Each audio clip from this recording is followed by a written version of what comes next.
La conférence de Lambeth, communion anglicane, de 1930 désigna plusieurs théologiens qui furent chargés de former une commission afin d'étudier divers problèmes de doctrine dans le but d'arriver enfin à la réunion tant attendue avec les églises vieilles catholiques, appelées aussi églises catholiques chrétiennes en Suisse. Les théologiens désignés par les deux archevêques, celui de Canterbury pour la communion anglicane et d'Utrecht pour les églises vieilles catholiques, se réunirent à Bonn le 2 juillet 1931.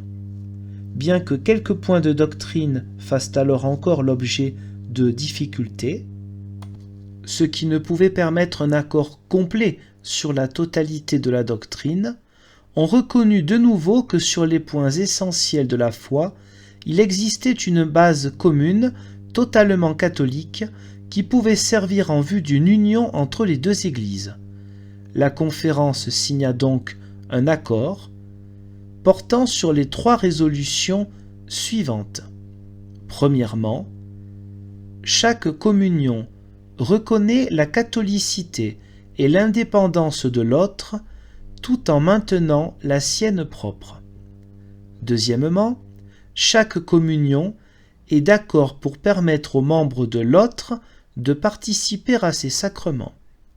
Troisièmement, l'intercommunion ne suppose pas qu'aucune des 2 communions doive accepter les opinions doctrinales, dévotion sacramentelle ou pratique liturgique caractéristiques de l'autre, mais implique que chacune reconnaisse que l'autre détient tout l'essentiel de la foi chrétienne.